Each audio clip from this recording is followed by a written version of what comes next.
come into the room and let's welcome. They went crazy. How you all doing? How you all doing out there, Dreamforce? Thank you. Please grab a seat. So after that introduction by Mark, we have a lot of history together, and I'm very grateful for the kind words he said. I have had the privilege of interacting with him, knowing him indirectly for about 25 years, and certainly directly for the last 15 years of this journey. And it's so amazing to watch Dreamforce grow from 1,300 people to 135,000, 5 million people online. This man has created like a festival. It's like a music festival for geeks. Excuse me, I mean techies. We're all techies, right? And it's pretty amazing. Can we have a hand for Mark for this creation he's done here called Dreamforce? It's truly amazing. And what touches me most about Mark is his commitment to really find a way to add value. We all know in this room, there's only one way you succeed long term. Anybody can get lucky, do something for a period of time. But real success in any measure whatsoever comes when you do more for others than anybody else. There's no other way to do it. You find a way to add more what? Value. And if we find the way to add more value, we can be superior in the marketplace, but we can also be superior in our own lives. We can enjoy our lives at a different level. We can have a different set of pride that isn't fake, it's not ego. Ego is when you try to make it better than it is, and you know the truth is it's not. But when you really are in a position, when you're in a position where you own what you're about, and you know what you're here to deliver, and you deliver it on a significant scale, then you have an opportunity to really experience not only success, but fulfillment. And this conference has gotten bigger and bigger, not only in its size, but also in its impact. And so I'm really privileged to be back with you here. And I know you're working to raise 1 million meals, and I'm very, very into hunger, to say the least, primarily because I was so hungry at a stage of my life. And my life was completely changed because when I was 11 years old, we had no money and no food, and we got used to that, but it was Thanksgiving, which makes it more emotional. And my parents were saying and doing things that after you say them, you can never take them back. And it was very profoundly painful, obviously, for myself as the oldest and trying to keep my brothers and sisters from hearing it. But it profoundly changed because that day, something changed my life, and it was somebody simply coming and delivering food. And it wasn't the person, wasn't giving it, it was a delivery guy. And it wasn't a happy moment for my father. It was interesting. My mom and dad are yelling at each other. My mom's saying things to my father, you haven't taken care of us. Pretty painful moment. And the door happens, and I go to open the door, and there's this tall guy standing there with these big bags of food, and on the ground beside him he had this pan with uncooked turkey. And he said, is your father here? And I said, just one moment. And I sprinted to get my dad, thinking this was gonna be the most euphoric moment you could possibly imagine. Like God had come by and surprised us, somebody cared about us, whatever you wanted to frame it. And my father came to the front door begrudgingly. When he saw the man, he got very angry. And he said, we don't take charity. And he went to slam the door. And the man was a very tall guy, and he put his arm or shoulder against it, it kind of bounced off of him. And he said, sir, this is not charity. Everybody has tough times. And somebody knows you're in need, and they want you to have a beautiful Thanksgiving. Please accept this gift. My father got even more intense, started saying, I don't accept charity. And this time the man put his foot there and it bounced off of it. And then he said something to my father that I thought my father would hit him. He looked at my father and said, he looked at me in the background and said, don't let your family suffer because of your ego. It was intense words to say. My father didn't know what to do. He grabbed the food, he slammed it down and slammed the door. And I tell you the story because everything in our life is controlled by 3 decisions. And those 3 decisions I'd like you to look at today because I really want to deliver for you. I didn't come here to do a speech. I love Mark dearly. I really want to serve you, and you all are giving the greatest gift you have, your time. You can get your money back, but you can't get your time back. And so I really want to serve you. And I think one of the most powerful things we can do to serve you is have you become clear of what the controlling force is that's controlling the quality of your life. And you and I both know it's not the amount of money in your pocket. It's not who you know. It's not even what you've been through. It's really the decisions you make moment to moment about a couple of different things. And the 3 decisions I made in that moment that I'd like to pull your attention to just real quick are, in this moment you're making these 3 decisions, by the way. The first one is, what are you going to focus on? And that day, my father focused clearly on the fact that he had not taken care of his family. And whatever you focus on, you're gonna feel. In fact, many of us in this room, who's ever focused on something, you were thinking something horrible is gonna happen, you experienced the pain of that failure or that challenge in your life, and then it never ever happened. Who's had this experience? Say, I. And if things aren't bad in your life, you can always think of shit that hasn't even happened yet and feel bad in advance. What many people do. Because whatever you focus on, you'll feel. Write it down. Focus equals feeling, because if you start to take control of your focus, You take control of your life. But that day he focused on the fact that clearly he had failed his family, and that was the meaning. The second decision you make is, what does it mean? As soon as you look at something, think about something, focus on it, you gotta decide, what does this mean? Is this the beginning or the end? Is this punishment and reward? Is God trying to hurt me or trying to challenge me? Or is this nothing to do with God? I was just being a lazy bastard. Right? The meanings we give to things control our life. If you think it's the end of a relationship, are you gonna behave the same way as you think it's the beginning of a relationship? In the beginning of a relationship, when you're totally in love with someone, what will you do for them? Tell me, what will you do? Oh, come on, guys. What will you do when you're totally in love? Shout out, what will you do? What? What? Make the sound of what it's like when you're totally in love, out of your mind. Just go ahead and make that sound like a primal sound of what that feels like. Just go for it so we get some energy in this room. It's been a long time for some of you, I can see really clearly. Let's try this time. How about totally in love and passionately desiring this person? Like you can't wait to touch them, make love to them, be with them. Make the sound of what that would be like. Go ahead, nice and loud, go ahead.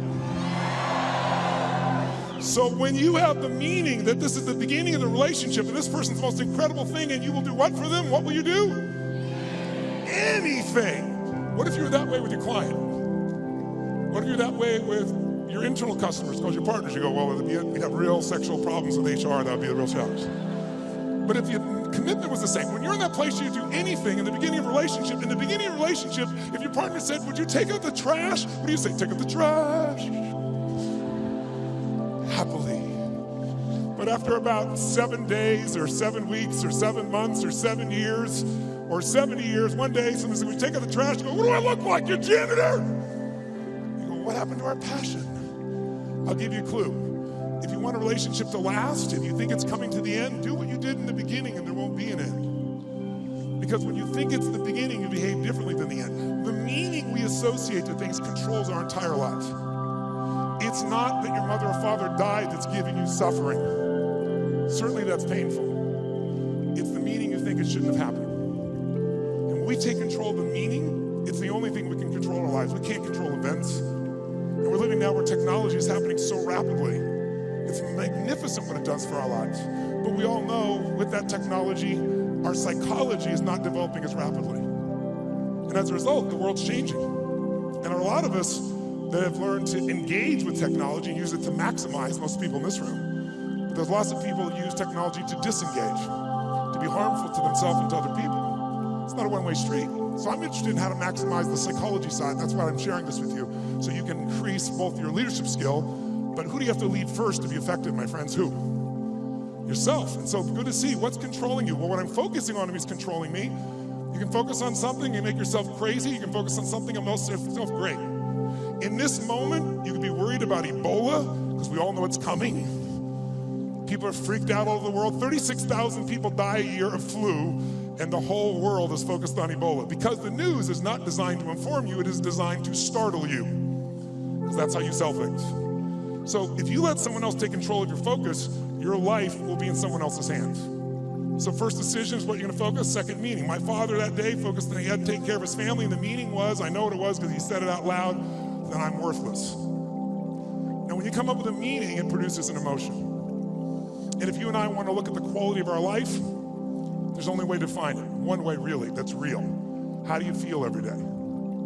If every day of your life you got $1 billion and every day you feel guilty or angry, by the way, nothing worse than an angry rich man or woman, isn't there? You just want to slap them, don't you?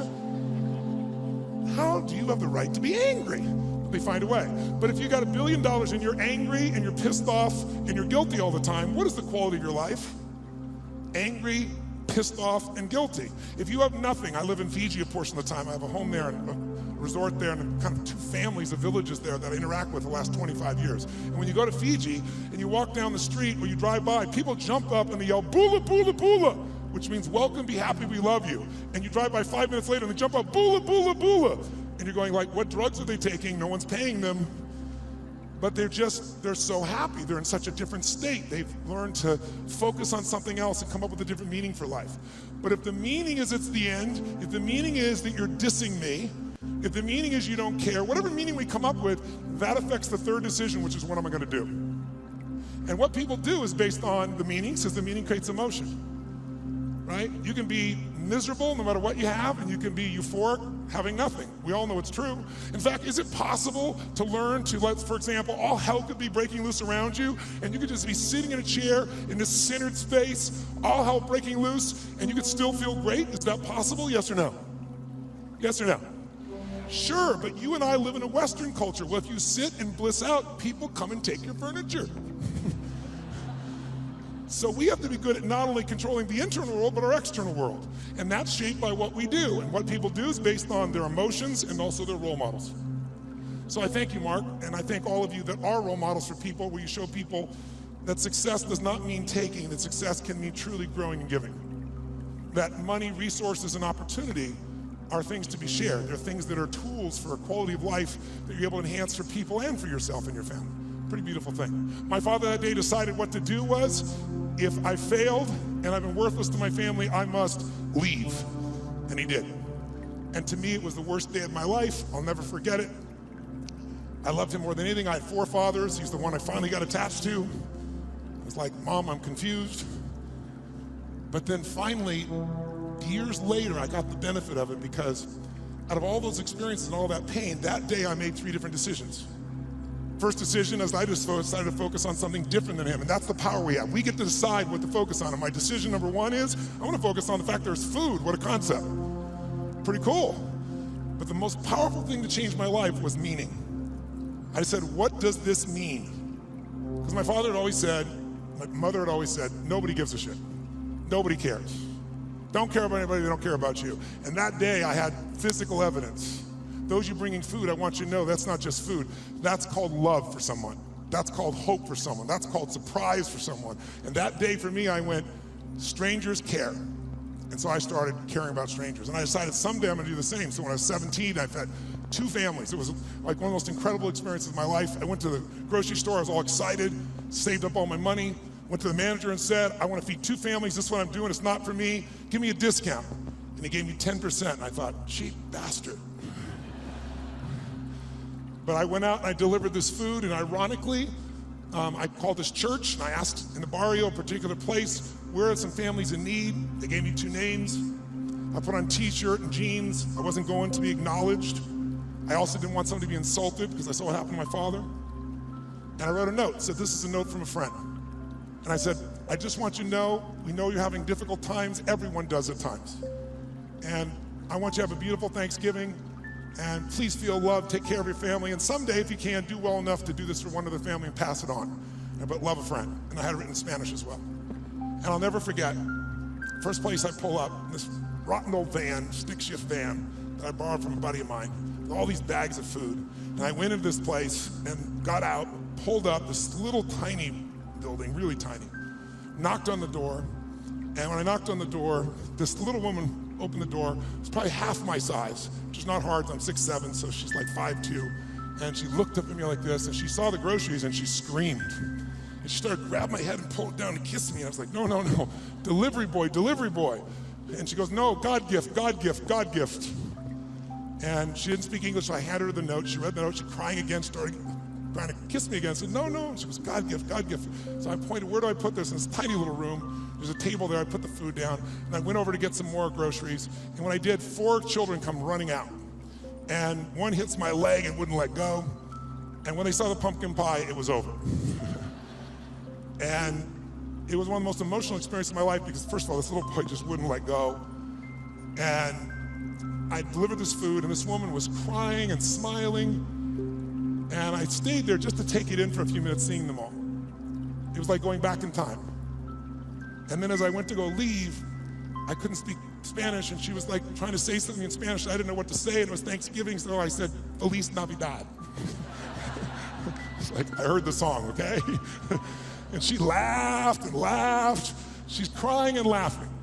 One of the more beautiful experiences of life, isn't it? When you can have both those experiences in your body simultaneously. And I remember I got in the van, and all the 4 kids were sitting on the bench here, and she's standing there waving, and I pulled in, go in reverse, and I looked in the mirror, and as I looked in the mirror, I saw these kids there, and I saw Mom crying and smiling still, and then I lost it. I started crying uncontrollably. And I'm like trying to put the thing in gear, through tears coming through my eyes, and I thought to myself, what? I mean, this is a beautiful thing, why am I crying? And then I realized, what a gift that day was. I realized that my worst day of my life was my best day. And my goal for you, if you don't already have it, my guess is you've already done it, knowing where you are in your world today, but maybe your second worst day, it's time to make a best day. Because out of every tragedy, out of every pain, it only gets healed when we find a deeper meaning, when we find there was a higher purpose in it. And I realized I wouldn't have been there that day. I wouldn't have that hunger to help somebody else if I hadn't had the hunger in my own soul at one point missing. So it's very personal to me, and I want to thank all of you that made the contributions, and I told Mark and I've announced that I'm going to match the 1 million meals if you hit it, and I'm sure as hell expecting that you will, and so we'll get 2 million, and when I told that, then Mark said, I'll match that. Like these lead to nights like this, lead to love like ours, you like the sun. So Mark's matched it, so if you do the 1 million, we're going to do 3 million here. So that's the way to play the game, I think, just raise the game together. And so I'm excited about what that possibility is. And I'm personally also, November 18th, I'm gonna feed 50 million people. I've fed 42 million in my life. And the reason I tell you this, and I'll get off the soapbox, but I want you to just think about what's gonna create meaning for you. Because money by itself won't do it. But impact will. And impact can be with your own child, spending more time with it. It doesn't have to be anything to do with contribution any other way. You can contribute to your own family. But contribution is what makes us feel fully alive. And I'm doing that because, I don't know if you're aware of it, but a year ago, last summer, Congress cut the budget for what was traditionally called food stamps by $8.7 billion. By the way, $8.7 billion is the equivalent of every family they support going without food for 1 week a month for 12 months out of the year. And all the nonprofits are trying to support that. So I'm partnering with Feeding America, and I started writing this book, and I thought, I'm gonna donate all the profits of the book. I'll feed 10 million people. And then I was like, that's not enough. And I thought, well, I'll get matching donations.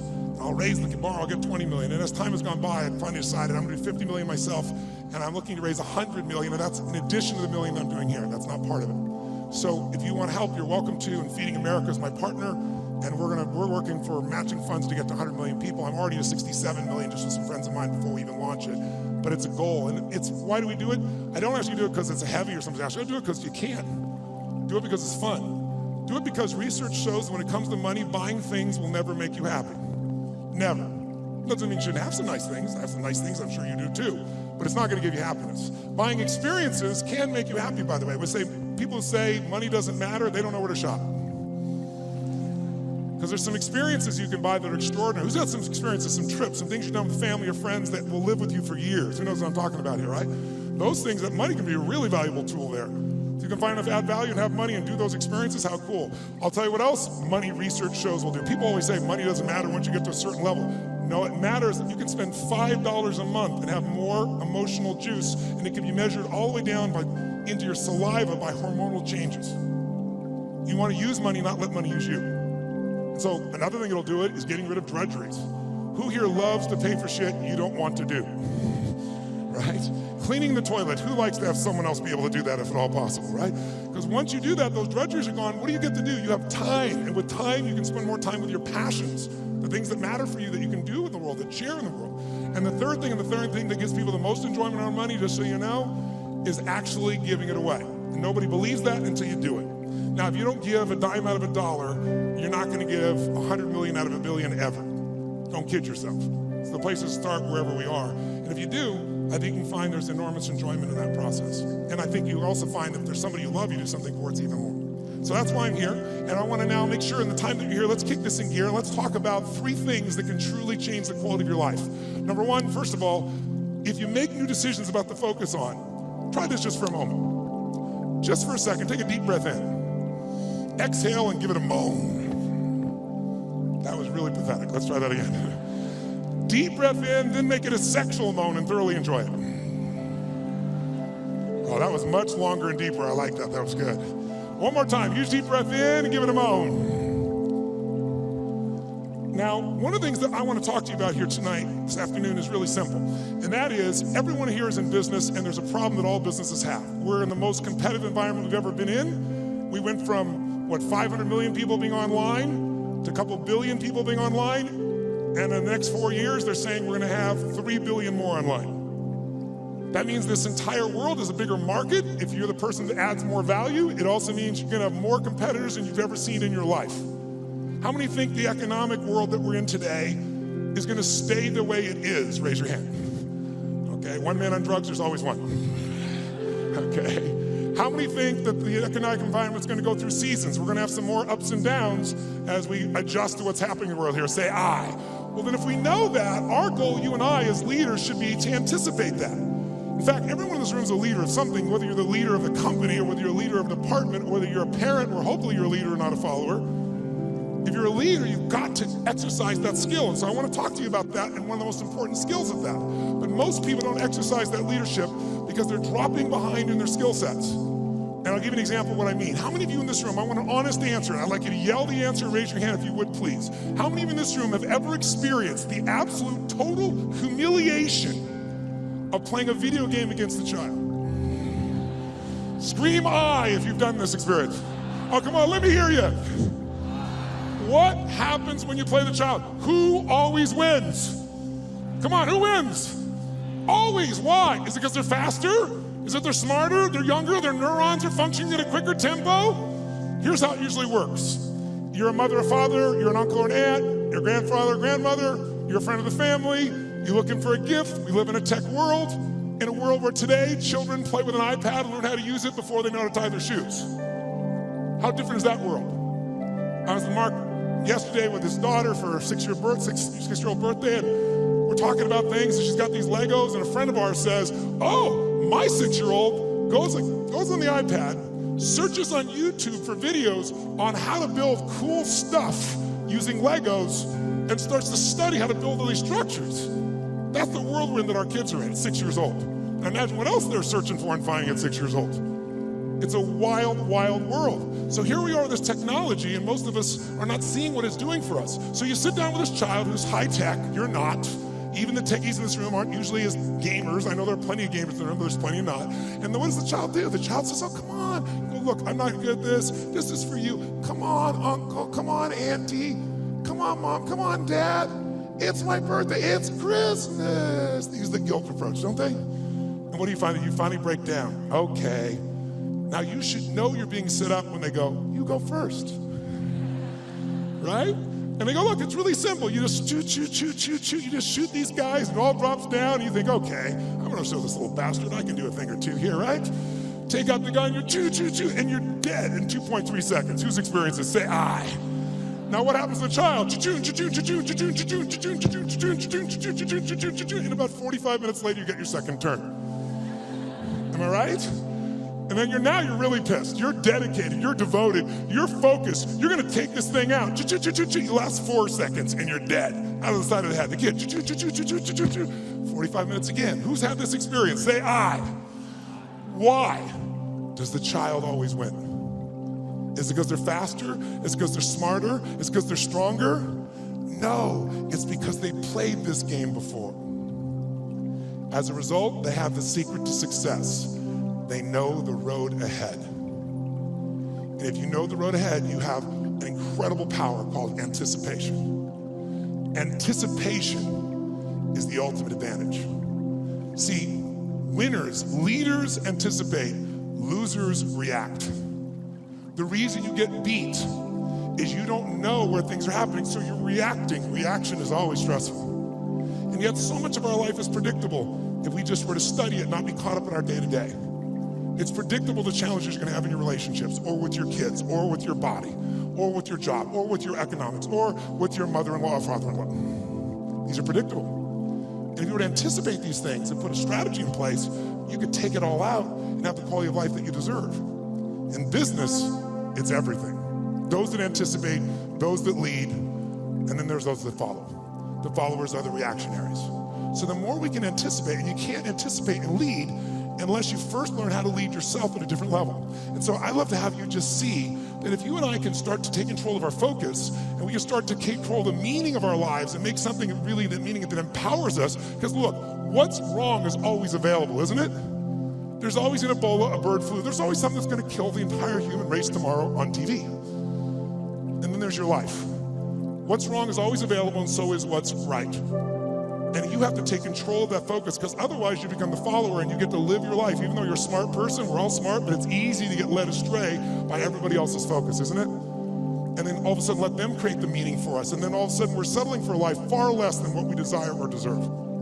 So my approach is really simple. My approach is to say, let's you and I, just for a few little time we have here, and by the way, this to me is a little time, a couple hours, 2.5 hours, I guess, at this stage, because kind of the minimum length of seminar I do is 50 hours, 50. And you go, are you kidding me? I don't like to hear myself talk. I like to see people do things so often they build muscle, not just thoughts. And so one thing I'm going to ask you to do in a few minutes is we're going to go from this passive mode that you're in right now into full engagement. Because if you get fully engaged, it's amazing what you can accomplish and do. When you're partially engaged, you get a little bit of result. When you're disengaged, we all know what you get, nothing. And we live in a society where most of us are so overwhelmed. There's so much information. We're not having any problem with information. We're drowning in information, but we're starving for wisdom.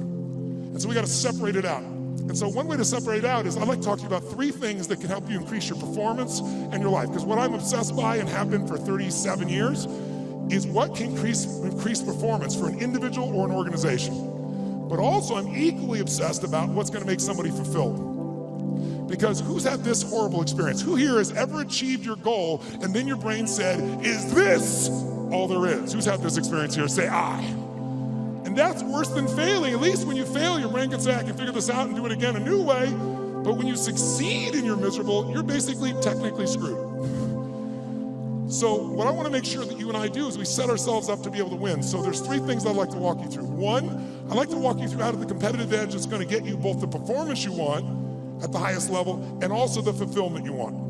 Because if you want to know my view, I can tell you there's 2 master lessons in life. Lesson 1 is the science of achievement. If you want an extraordinary life, if you want a magnificent life, which by my definition has nothing to do with me, it's life on your terms.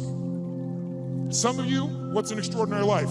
It's having a cool little company. For some of you, it's having a big billion-dollar company. For some of you, it's not a company, it's 3 wonderful children that you totally love and adore and spend time with. For some of you, it's poetry. For some of you, it's making a difference in the environment. It's different for all of us. It's life on your terms. But if you're gonna have an extraordinary life, you need to master, number 1, the science of achievement, which most of you are damn good at or you wouldn't be in this room, right? You know how to go from where you are, have a vision, make it real. Speeding that up, that's my business. When Mark talked about it, he actually showed me the other day, we were together a couple days ago, and he showed me the very first day he did his V2 Mom, which is really a simple way of saying, what do you really want? What's your vision? Your values is, why do you want it? And walking through the obstacles and the solutions, strategies to get where you want to go. And he showed me on the back of an American Express bill where they designed on the very first day Salesforce. And there you see that day where he engaged. He engaged in his vision instead of settling for a life that someone else had designed. He had a great life, extraordinary life. Top guy at Oracle, working for one of the most brilliant people on the face of the earth. Can you imagine how hard it would be to leave there and start something from scratch? But he had something larger that he wanted. So how do you do that? How do you get yourself there? You gotta understand the science of achievement. But I know so many people I get the call from, most successful in the world, business person, politician, leader of some sort, economic leader, financial trader, and they call me up and they want me to change something in their business, but I know what they really want. They really want to find fulfillment still. Because success without fulfillment is the ultimate failure. Who's with me on this, right? You make everybody else feel great. I mean, it's a horrible example. I hate it, but we all know an extraordinary spirit that took his own life just recently probably lit up more human beings than almost anybody alive when it comes to humor and joy. He made everybody else feel happy but himself. It's sad. You don't want that to be you.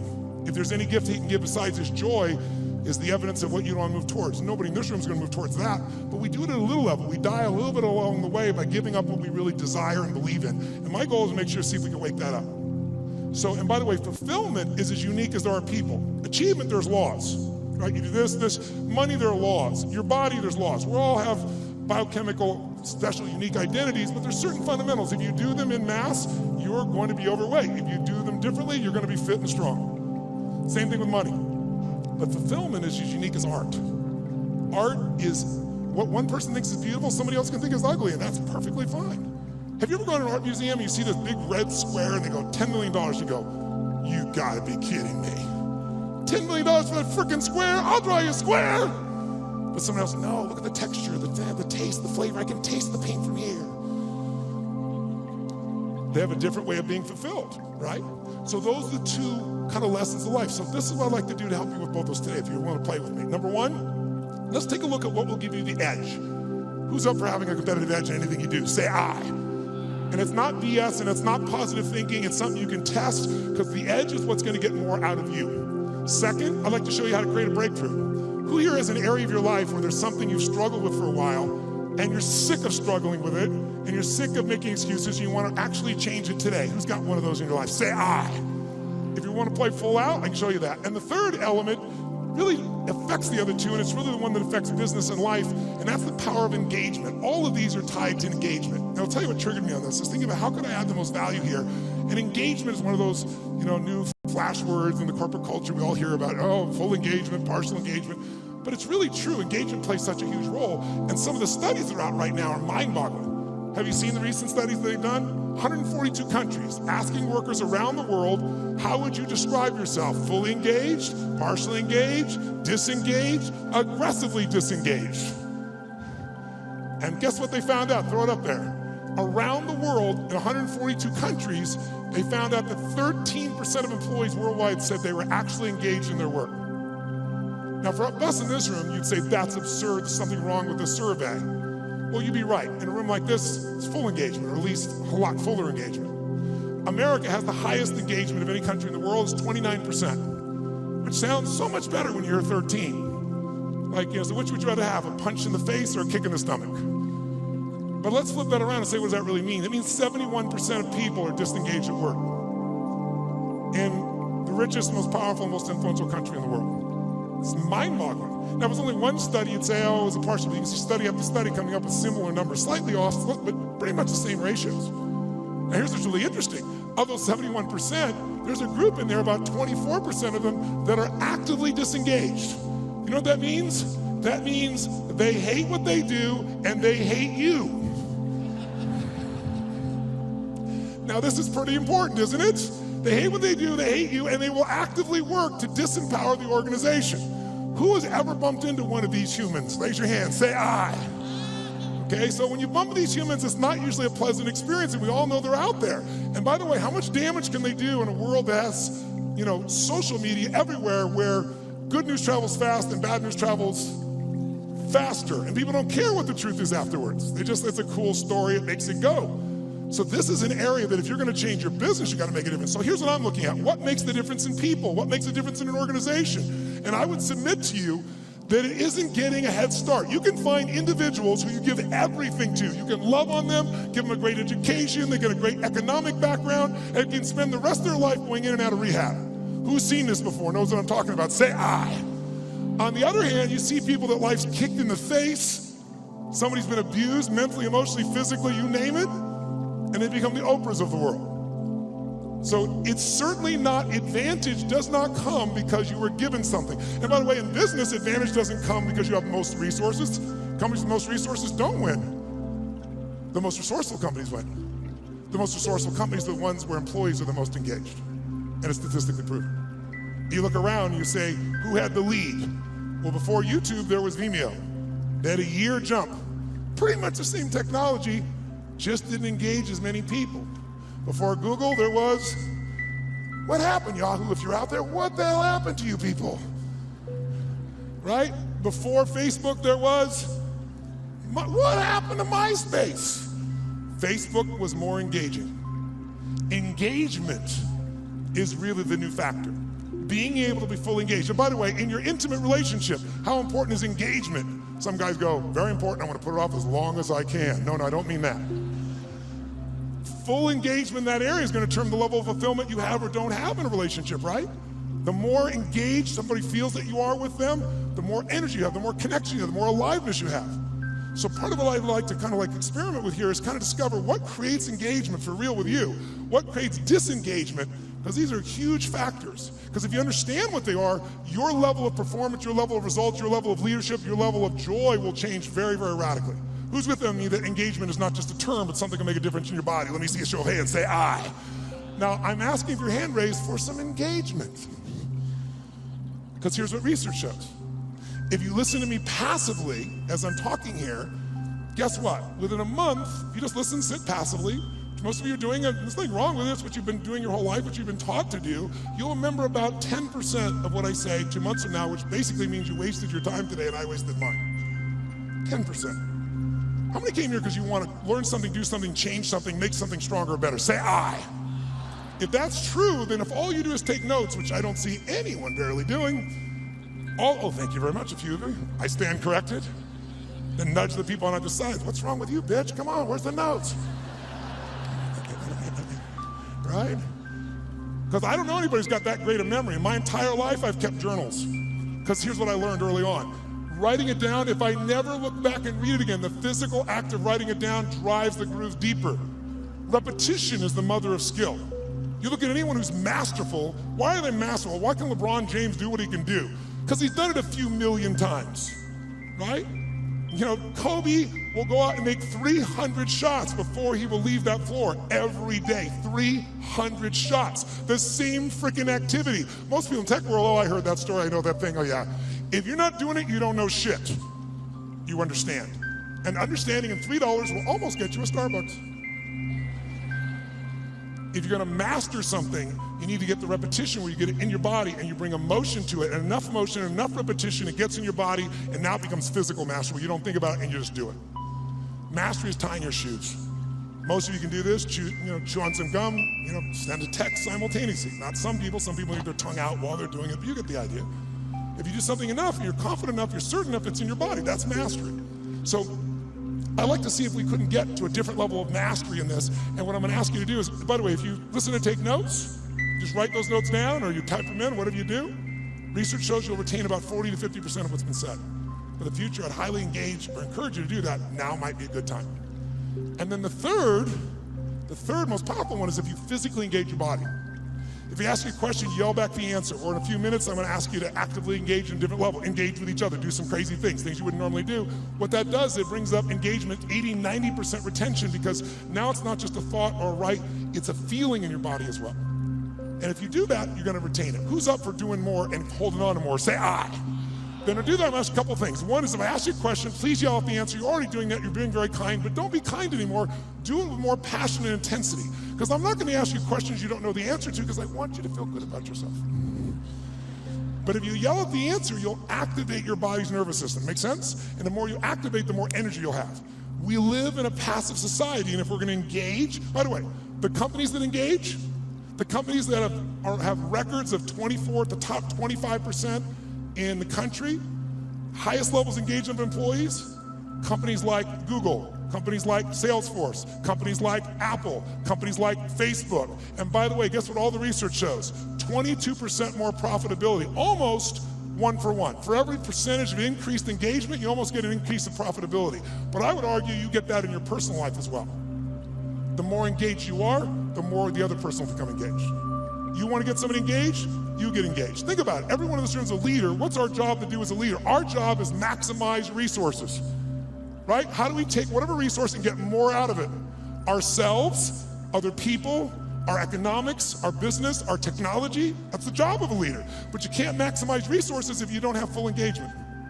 So I'd like to see if we could increase that. And so one simple way of doing that, increasing that engagement, is to start with us. Because by the way, are you going to engage other people if you're not engaged? Yes or no? Yes or no? Are you going to be able to touch other people if you're not touched? Are you going to move other people if you're not moved? And so, by the way, here's the problem. How many of you wake up, you have certain days you wake up and you think to yourself, today, I don't want to talk to any people. Who in this room has days like this? You don't want to talk to anybody here. Say I. Oh, come on, say it with some energy. I. But as a professional, you got to do that most times. And if you fake it, do people feel it? So I want to show you some ways to change it. But here's the reward of engagement. If you can become a person, engage others, you will now become an extraordinary leader, not a mediocre or good one. As far as I'm concerned, good is the enemy of great, as corny as it sounds. So think about it. I'll give you an example of this book that I did. I did this book because back in 2008, I felt like I was back in my childhood. Everybody around me was suffering. And I hate suffering. Most of the skills I develop is because I want to take somebody else suffering and take them to a place where they have joy and aliveness and health and vitality and abundance or whatever I can do to help. And so I got the guy that cuts my hair, my barber is like, his kid can't go to college. He's lost half what he's got to do. A billionaire client of mine. is no longer a billionaire, and he's feeling equally bad, he thinks, but suffering is suffering in somebody's mind, right? And so I thought to myself, something's got to be done. And like most of us, somebody's going to do something. In 2010, when things actually got worse and the system wasn't changed, I started reading everything I could read, started watching everything I could watch, and I watched a documentary called Inside Job. Anybody here see Inside Job? If you didn't see it, it was Matt Damon did the documentary on it, and it won the Academy Award. And it actually walked through systematically and showed how the entire world economic experience, our entire economy as a world, was almost destroyed by a few people, and they identified who they were, how they did it, they documented it all, and then they showed what happened to them. And what happened to them, does anybody know? No, not nothing. Nothing would have been a reward compared to what they should have got. They were actually put in charge of the turnaround. And they were given your money and mine. We were taxed so they could put their money back where it belonged. So at the end of this film, depending upon your personality, if you haven't seen it, I should warn you, you'll have one or two reactions. You'll either be very depressed or very pissed. I was on the pissed side. I was so angry, and I thought to myself, nothing's been done. This is insane. And something's got to be done. I thought, everybody says something can be done, but what can I do? And I thought, you know what? I've got access.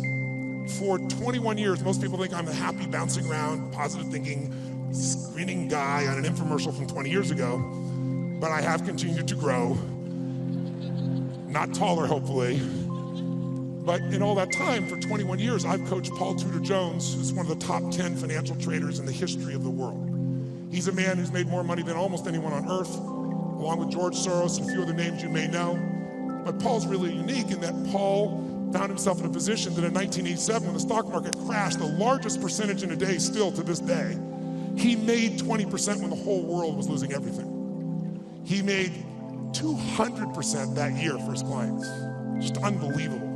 And then it was like the guy that walked on the moon. What do you do if you walk on the moon? You see that, you look at that incredible view of the earth. It's you seeing it's not a photograph. You come back to the earth, you shake the president's hand, you have a ticker tape parade. Now what do? And a lot of those astronauts, if you know the story, actually became depressed because they didn't have what I call a compelling future, something to look forward to. So Paul had a little fall back, and I was called in to turn him around. Came in and started studying everybody around him, figured out what it took to do it, and built a strategy to put him back in state.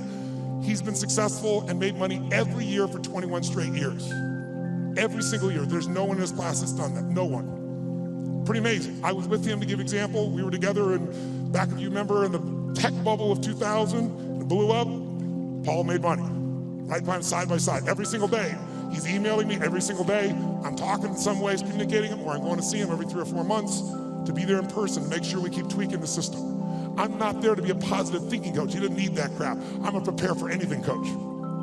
How do we figure out the strategy? I've always been a strategist. I've never believed in positive thinking. I never told people you should go to your gym or go to your garden, better yet, and chant, there's no weeds, there's no weeds, there's no weeds, there's no weeds. I'm like, here's the weed, let's pull it out. That's what I do with him. 21 years. 21 years includes 9/11. And when the whole markets are blowing up, making money.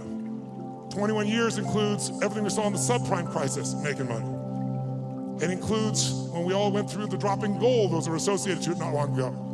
So I've been there with all those pieces, and I got a chance to learn from this guy side by side, and I've been able to contribute to him in a significant way. So I got access, so I decided I'm gonna go find a way to interview the 50 most influential, financial, brilliant minds on the face of the earth. Not people you read on the internet, not people on television screaming at you what to buy, and telling you to go to some mythical mutual fund that gives you 12% every year, and it doesn't exist, but the real guys and the real ladies that do it. But how are you gonna do that? Well, I'm gonna call up to Tony Robbins. I'd kind of like to come interview you. You're worth $27 billion and I'd like your time. You have to engage people. So I'm gonna show you some ways to do that. I'm gonna tell you, when you can engage people, there is no limit to the resources you can access. If you want real wealth, wealth is access to resources. It doesn't have to own them all, just access to them all. You can do whatever you want, go wherever you want to go. That's real wealth. And you can do it if you can engage people. And engaging people is finding a way to meet their needs, not yours. If you meet their needs, your needs can be met as well. And it can be done in a way that has integrity and love and vision and creativity, and it can truly be a synergy. Now, I'll give you some examples of it just for 2 seconds, then we're going to do some things that engage this so you get the sense of its value. One of the first people I called on was Carl Icahn. Carl Icahn is a very gentle soul. He's a man who has a hard time expressing his true feelings about things. Who knows who Carl Icahn is? He's worth $27 billion. He has made more money. In fact, on the cover of Time magazine, they called him the master of the universe because Kiplinger did a little study and found out Warren Buffett is not the most profitable person you could have invested with. Carl Icahn is. In the last 14 years, you would have made 1,600% with Carl Icahn. 75% overall in the S&P with the ups and downs, right? Net, I'm talking about after inflation. If you had invested with him in 1968 in his company, you'd have an average return of 31% for all these decades, doubling your money every 2.6 years. If you're with Warren Buffett, you get a mere 20%. This is an amazing guy. He agrees to the interview. I use every tool I got. I get there, and the first thing he does is he throws out my camera crew. Nope, I don't want this camera crew. I don't want this, I don't want the lights, I don't want this. Like, well, dude, you agreed. I don't care, I changed my mind. Get him the hell out of here. I'm master of the frickin' universe, don't you understand? Says, okay, no problem, let's do the audio. My audio team goes, no audio. I said, what am I supposed to do? He goes, you got a pen? Come on, you got 10 minutes. 10 minutes? All my interviews are supposed to be 45 minutes. The average one went 3 hours. How? Engagement. I figured out how to engage these people, and I found something inside of them that really wanted to give. Not to me, they got what the mission was to other people. And I got them telling me things nobody tells them. Jack Bogle, been in the business 63 years, showed up for 45 minutes, 4 hours later left his office. And afterwards he wrote a quote for it, and he said it was the most probing, most intense interview you had in 63 years. Provocative and probing is what he said. Now that says to me a pretty cool thing. That means I engaged him better than anyone in 63 years and got those answers, according to him, not according to me. Pretty cool. I went to a guy named Ray Dalio. How many of you know who Ray Dalio is in this room?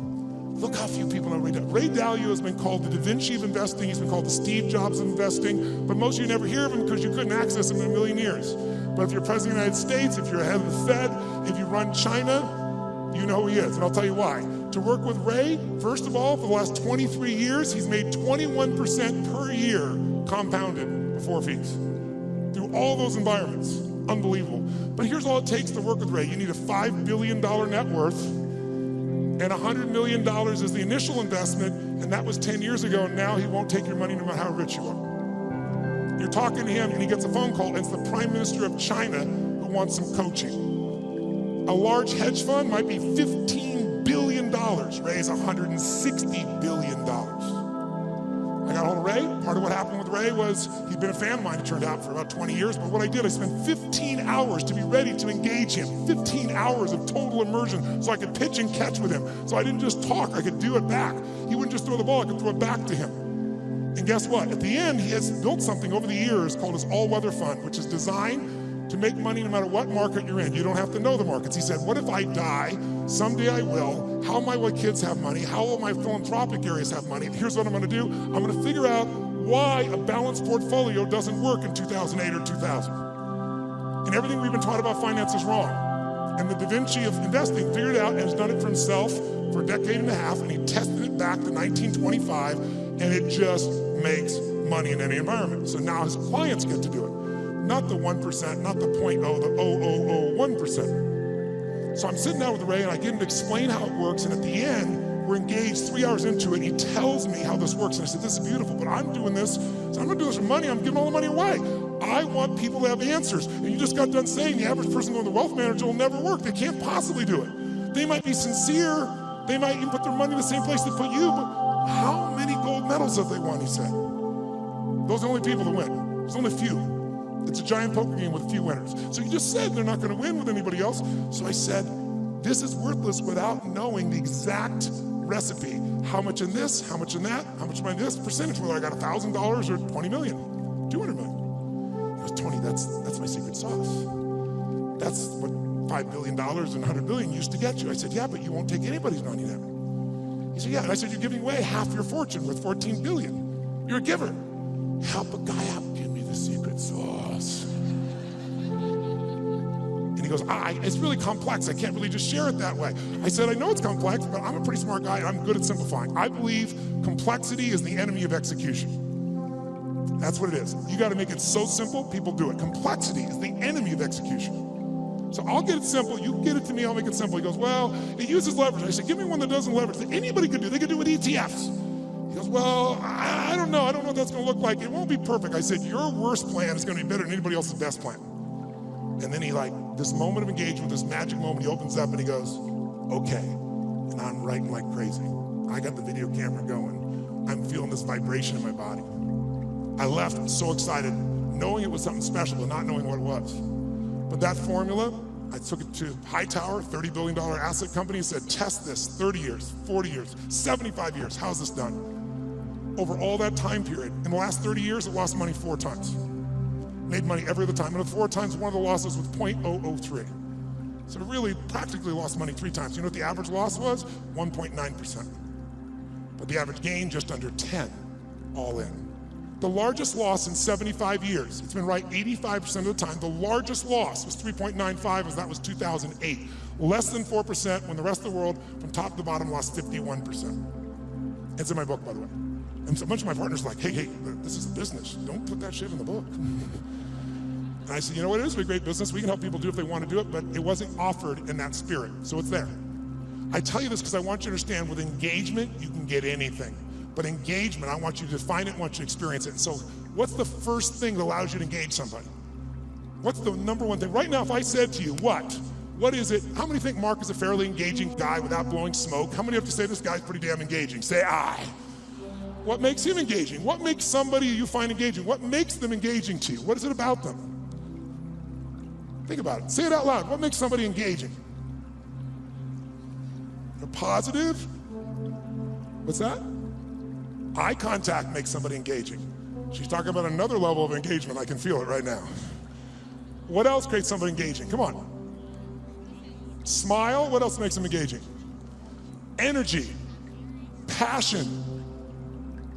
Talking the truth instead of what you want to hear. Who loves someone who will tell you the damn truth in a world the world, not even reality television is freaking real anymore, right? Raw and real may not sound good, but it sure feels good because you know it's there. Sincerity, when you feel like somebody, how about caring? When you feel like somebody truly cares about you, does that make you engage more? Right? What makes something disengaging to you? What makes you disengage with someone? Lying, when you can't trust them? Arrogance, when they try to control you? What disengages you?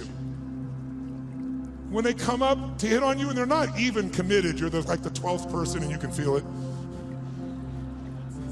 When they're insincere, disengages you. What's that? When the communication or the relationship is one-sided, totally disengages you, doesn't it? Inauthenticity. Whereas authentic does engage you, doesn't it? Right? What's that? Yes, when they're on their phone talking to you while they're also doing something else. How many love this experience? And yet we've made it culturally okay, depending upon what generation you're in. Depends on how your mindset is and where you live in the world, I guess, to some extent. But all the things you said are true. When you feel that someone cares about you, is interested in you, is sincere with you, shares the same interests, is trying to accomplish something, if there's that caring, sincerity, mission, passion, is passion something engages you, yes or no? And then disengagement's the opposite, but all of them start with one thing that I want to do right now so we can shift this gear, because you've been sitting way too long and so quietly, you've been so nice, but this passive learning has got to end now. I just did it so it wouldn't feel jolting when we began. Now we can step into the real game. And here's how I want to do that. First of all, energy. Energy is the base. How many agree energy is engaging? Say I. If you want to change something in your life and you are what I call energy poor, low energy, are you going to follow through, yes or no? You love your husband or wife, but you're exhausted. Love, okay. There is no passion. There is no intimacy without energy, am I right? You're not going to go to build a business without energy. You see this crazy man, he's filled with energy, day and night and day. It's Richard Branson. How much energy does that man have? He's insane in his energy. Anybody I've ever met who really has this compelling ability to engage with people, it's energy, but are they born with it? Some maybe, most not. Because I've interviewed them, I've seen them, and I also see some of them like Richard. Richard is a ball of fire of energy, and then he's not. He's actually a very internal guy in many ways. He's external when he wants to go do something. He's crazy and willing to risk his life, not in business. In business, he goes, okay, I'm gonna take Virgin and make Virgin Airways, so how can I lose? Oh, I'm gonna make a deal with Boeing that if they fail, I get to give them the jets back. That's how he thinks. In his life, let me go in the middle of a balloon in the middle of the sky and hope shit happens.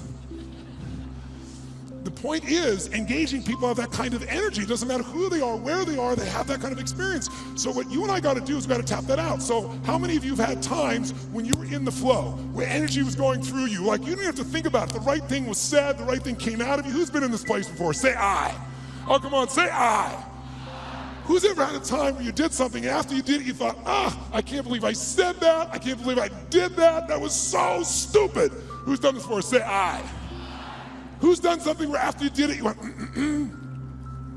that was me. I don't know how I did that shit. That was cool shit. Who's ever impressed yourself? Say I. Now you're the same person. How come one situation you're an idiot, the other one you're brilliant? Who's ever forgotten how to spell your own, or how to remember, let's say, your own email or your home phone number, or how to spell a difficult word like the? Let me see your hands here. In fact, phone numbers are crazy now for most of us, right? Because now we have this outboard brain. If we lose this brain, we're screwed. I don't even know how to call my mom, for God's sakes, right? You don't know what to do when you don't have this thing. So the point of the matter is, if we increase the energy, it'll work. So now here's the thing, where does energy come from? Does energy come from sleep? Yes or no? Really? Who here has ever slept 8 hours and still been tired as shit? Let me see your hands right here. Okay, so that wasn't it. Right? Is it food that gives you energy? Really? Really? Thanksgiving's coming. I know what you're gonna do, right? You're gonna get to Thanksgiving, it's about giving thanks. You're gonna take care of this nurtured body of yours. You're gonna say, no, give me the vegetables, a little this, a little that, right? Now, what do people do at Thanksgiving? What do? Eat everything within reach.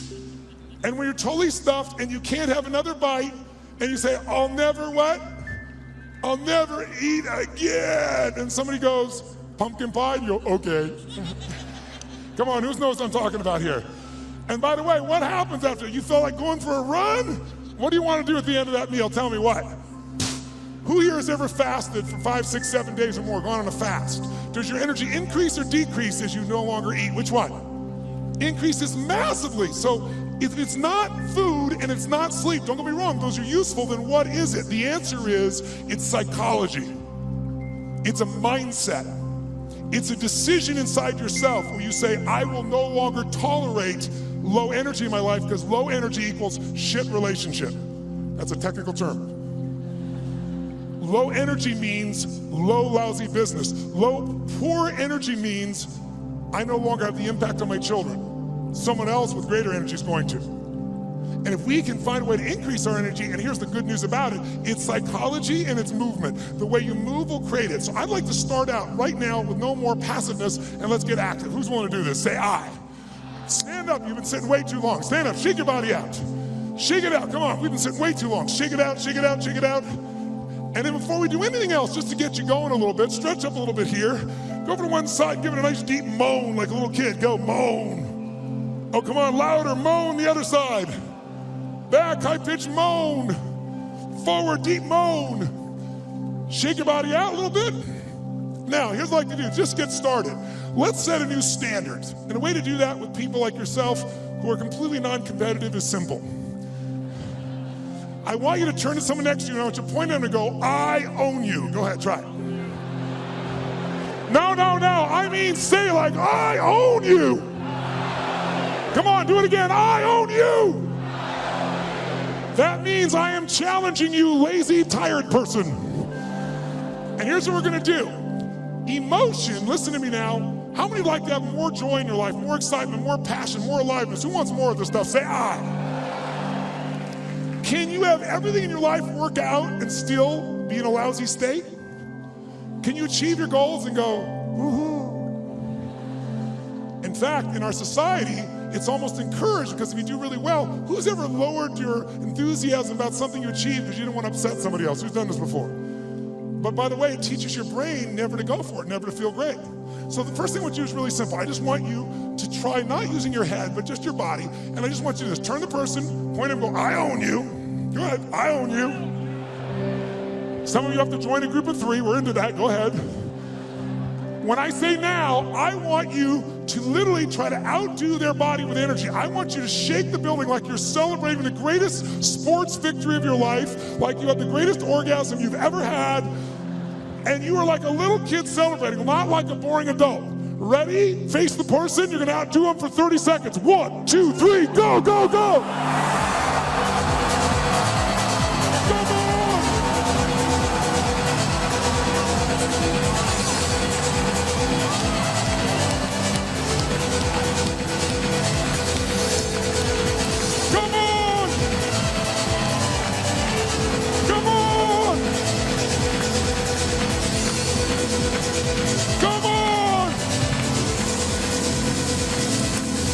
Oh, yes. Now, high five your partner and say, you rock, baby. Now, does that feel better, yes or no? I got a question for you. When you feel better, do you treat other people better or worse? When you feel better, you perform at a higher level or a lower level? When you feel better, you're a better lover or a lesser lover? Good. Now, here's what I want you to understand. If you and I can train ourselves to make our nervous system play at a higher level, and that becomes our standard, then all of a sudden it'll feel effortless. But in the beginning, it's like lifting a weight. It feels stupid. It feels like, what is this weird crap? But I'm not into that. I'm not into positive thinking. I'm into results. Who's with me on that? Say I. And every great athlete knows how to put themselves in a state. Every great musician knows how to put themselves in a state. We need to be able to do it. And if you try to do it with your mind, you'll succeed sometimes and you'll fail others. Because your brain is always circling, can always rationalize something, right? But the body, used effectively, can change it all. So I'd like you to try something real quick. If you're a leader in this room, how many consider yourself a leader in what you do for a living? Let me see your hands. I figured almost everybody. So if you're a leader, that doesn't mean other people follow you, by the way. It just means you live life on your terms. You don't settle for less than you can do or be or share or give. So if that's your mindset, then you gotta say, okay, if I'm really gonna be a leader in my life, then I need to own my energy, my certainty. I can't just wait till I feel good to do things. I gotta be able to get myself to feel good. And not phony and not fake. So I'd like to show you as a leader, your skill as a leader, your number one skill that makes you a leader is your ability to influence. Is it true? And who do you have to influence first? That's right, if you can't influence you, you're gonna influence somebody else. But your ability to influence the thoughts, the feelings, the emotions, the behaviors of other people. If you do that, then you will be able to engage the world and yourself. So how do we do that? Well, to influence other people, hear me now, to influence other people, you have to know what already influences them. If you try to get a kid to clean the room the way it would work for you, I promise you it probably doesn't work that way for them. Everyone's different, but there are some universals, and one thing that influences all of us is our state. If you're in a pissed off state, if you ever had a friend do something nice and you're in a pissed off state, and you snap at them and you feel bad later on, it was just the state you're in, who knows what I'm talking about here? Say, I. So we need to train ourselves to be in a better state. And the second thing that affects what we do long term, besides our state, that's what affects things moment to moment, is we all have a set of beliefs or expectations, or we might call it a blueprint for how life's supposed to be. When life is in alignment with our blueprint, we're happy. We're not, we're upset. Sometimes there's nothing wrong with life, we just need to update our blueprint. So for this brief session, let's start with just changing our state, and let's learn something about how your brain blueprints things. So I want you to try something with me. Take your hands out like this, and when I say now, I want you to bring them together like this. When I say now. Thank you. All right, ready? Now. Ready? You can hear the entrepreneurs in the room. They're not waiting, baby. I'm going. I'm ready. I love it. Now.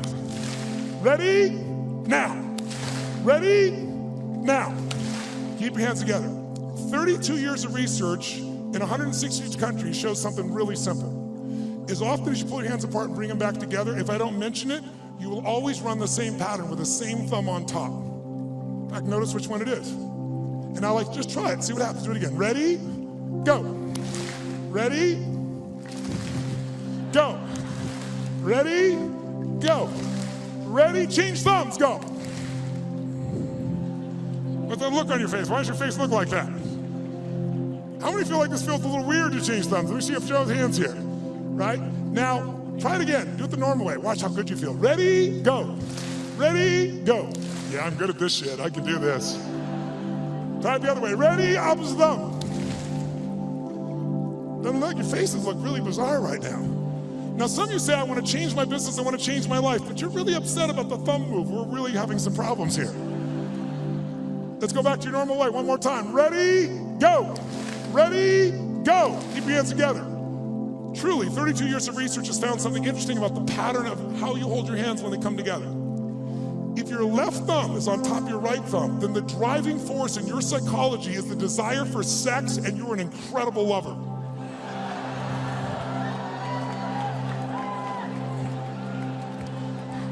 I saw that man change thumbs. I saw you change thumbs.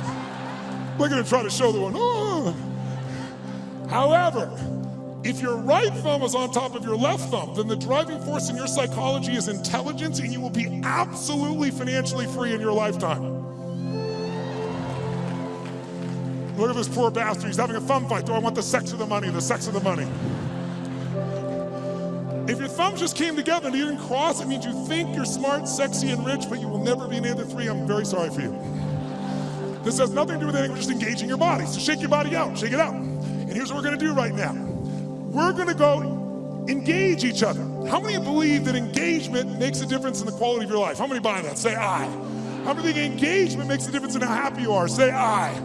If you think engagement will affect your business, say aye. So then why don't you engage? The answer is you do. The question is what level? Right? We all engage. Do you engage at a low level, a deep level? Do you engage the mind? Do you engage your own mind and heart? Other people's mind and heart, or just their head? The people that engage the mind and heart, they have some extraordinary capacity. In fact, I'm going to show you something in a few minutes that I think you'll find very useful. Before we do it, let's just see the ways we can change our engagement. Most of us do this unconsciously. I want you to become aware of how you change your state of engagement. So when I say now, I'm going to ask you to walk around this room and introduce yourself to as many people as you can. I start most seminars this way because I want people to see something inside themselves they don't notice usually. And that is when you go to introduce yourself, though, I want you to do it in a very specific level of engagement. I want you to go up to people where you're really not wanting to engage, you're just doing it because you should and it's polite, but it kind of annoys you. Who knows what I'm talking about here? So when you walk up to them, I want you to literally walk up to them like you're doing this because you have to, but you really are annoyed by this. Like, this is a stupid exercise. Why should we have to do this shit this guy Robbins is saying? Why do I have to shake your hand? You don't say that, you just think it. What do you do when you're a little annoyed with your face? What do you do with your body when you're a little annoyed or a little frustrated, or it's a waste of your time? What happens around your eyes? How do you walk to somebody when it's a waste of your time? They shake their hand. I want you to notice specifically while you do this, two things. One, how does it feel to be greeted that way? That'll be obvious. But more importantly, what do you have to do to lower your engagement to this level with your body? Because if you become aware of your body, you can change your engagement that fast. I want you to see if I'm annoyed, a little frustrated, and I want you to play like a kid, like you're really doing it. If you're like, you'll go, all right, let's do this stupid exercise. You'll get nothing out of it. Really put yourself like, I have to shake their hand, I don't want, hi. And just notice, what do you do with your face? What happens to the tension, your face, your breath, your neck, your shoulders, your hands, your voice? And I want you to get to as many people as you can over a minute and a half. Ready? Introduce to as many people, and it's a waste of your time. In fact, let me show you what it looks like before you do it so you're clear. Sir, you, come here, come here. What's your name? What? Lewis? Get out of here. Give him a hand, it's Lewis, ladies and gentlemen. It's Lewis.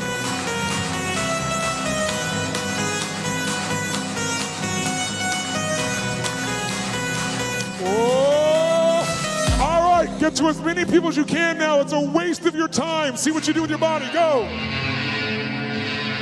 Stop, freeze, wherever you're in the room, freeze. Shake your body out of that state. Now, when I said freeze, that wasn't hard for many of you because you didn't go anywhere. Hi, that shit's over. So, question, shake your body out of that state so you have none of that left. All right, question. And we've got in this room, what, 6,000 people, 7,000, 8,000, whatever's in this room, I think it's 6,000 people. I'd like if you would to yell the answer, because we have people from virtually every country in the world here, and see what really happens. I want to see if we got a measure. Raise your hand and shout yes if you made a significant change in your body to go in that state. Say yes. Great. Did you change the muscles in your face, yes or no? Yes or no? Did you change the way you moved, yes or no? Did you talk louder or quieter? Which one? Did you talk faster or slower? Which one? Did you go straight for him or did you hesitate? Which one? Now, by the way, I could go through 20 of these, and if you notice, Every country in the world, I think, is represented in this room. Every belief system, every background, every sexual preference, every spiritual preference. Everyone in this room is different, comes from all kinds of places. Every one of you to feel this way are doing the same things. Because the one thing that's universal in engagement is if you engage your body one way, you're gonna feel like shit. Another way, you're gonna feel incredible. But if you're unaware of it, you let the environment control you. Become aware of it, you can take charge. Like knowing the buttons to your brain. How many follow? Say I. So that's what that one does. Now let's contrast it to a totally different state of engagement. Who's ever wanted to engage with somebody? A man, a woman, a person you wanted to employ, somebody, a client you wanted to gain, and you wanted to engage with them, but you were afraid they wouldn't engage with you fully. You're afraid they'd reject you, and that fear was really strong and held you back. Who's had this experience before? Say I.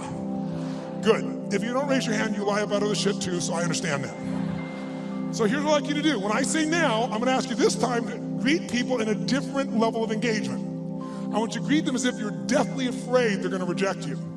But to do this, I want you to be like a little kid again. Because when adults, we're all achievers in this room, right? So we're not afraid. Fear is not a word for an achiever. We just get stressed. Stress, by the way, is the achiever word for fear. You go, no, I'm not scared. I just have to get these things done. I'm stressed out. All these things are done. Well, what if you don't get them done? I have to get them done. But what if you don't? Well, then the thing will fall apart. What if it falls apart? Well, then it'll fail. What if it fails? Then I'll be a failure. If I follow the trail of your stress, it will bring me to your deepest fear. So if you own your fear, you can figure out where it is, and I can show you how to change it in seconds. And when fear is no longer around, fear is your only enemy. Because when fear's not there, nothing stops you. Who's with me on this? Say I. But we don't call it fear because that doesn't seem cool to us. We're all adults. But kids, will kids show their fear? Oh yeah. They'll do it, they'll make sounds, they'll do everything. So what I'd like you to do this time is when you greet somebody, I want you to exaggerate like you're deathly afraid, like, hi. How you doing?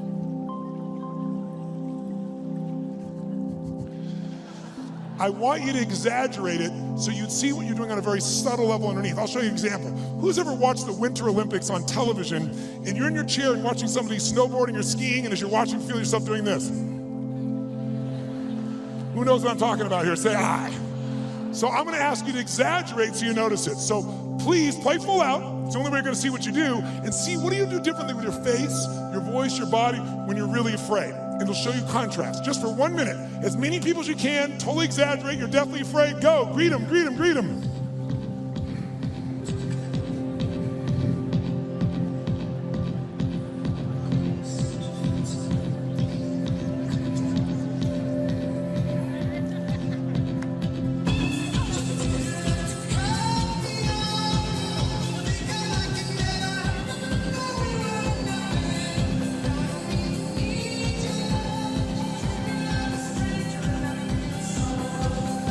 Okay, stop. Shake your body out, shake your body out. Now, nice and loud, did you use your body differently to go in this state, yes or no? Did you use the muscles in your face differently, yes or no, please? Say it again. Did you talk louder or quieter than you were annoyed? Which one? Faster or even slower? Did you go for them faster or hesitate even more? Yes, was there tension in your body? Where? Yes. Now notice, you're hearing the exact same answer from me. I didn't tell you to do that with your body. I told you to be afraid, but you did the same thing with your body. We're all unique, but you have this gift that our Creator's given us called the nervous system. Use it one way, you'll feel afraid. Use another way, you'll be annoyed. Use another way, you can feel incredible. So let's find that. Shake your body out one more time. Shake it out like a little kid. This time when you go to greet people though, how many of you in this room own your own business? Let me see your hands. Own your own company. Let me see your hands. How many of you are leaders in a company where you have to lead and influence significant numbers of people? Good. How many of you in this room are parents? Let me see your hands. Good. How many of you in this room have a relationship with a human? Let me see your hands. Then this shit will work for you. So here's what I want you to do. This time when you go to greet somebody, I want you to do this. I want you to greet them as if, whether or not they like you or not, in the first 3 to 5 seconds of meeting you, is going to determine whether or not they do business with you or not, which is going to determine whether or not your kids eat next week. Okay? By the way, human beings never judge another person in the first 3 to 5 seconds of meeting them, would they?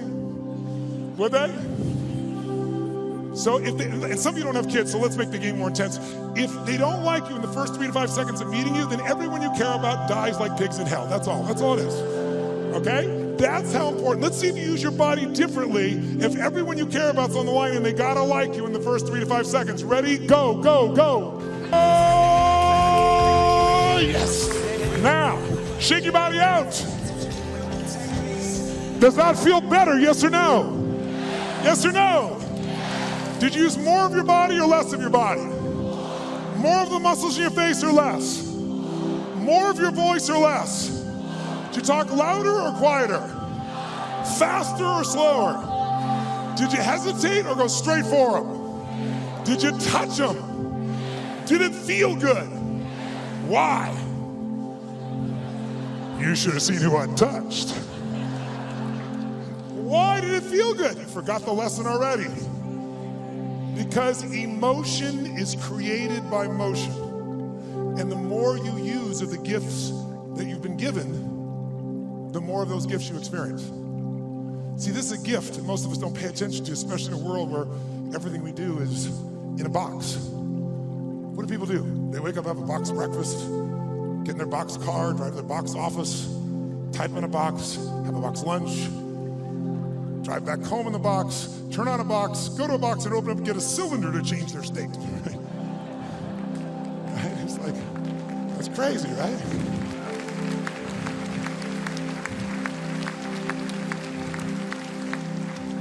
But if you and I use our body differently, we are going to think and feel differently. Do you feel more engaged or less right now? Which one?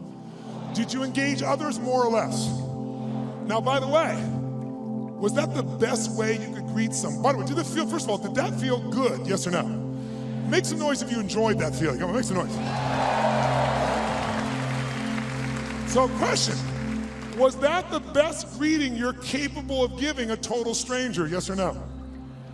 Yes or no? Yes or no?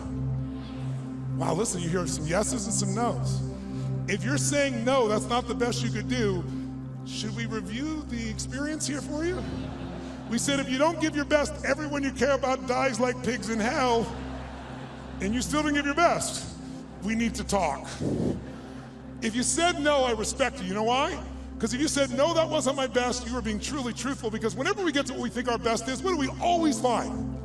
There's always what? Come on, guys. There's another level. Is it true? So if you said no, I respect you. So I'm going to ask you to take it up one more level. You say, what are we going to do? Get naked? No, no, no, no. What I want you this time is I want you to greet people as if they're your best, let's say last person on earth you love, you've missed, your best friend, your lover. Be like, oh my God, look, it's Mary. There she is. Oh my God. Oh, wow.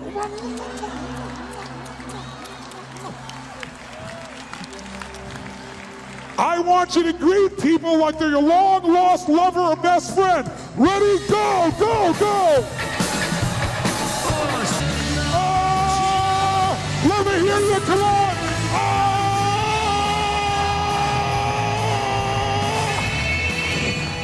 Now, shake your body out.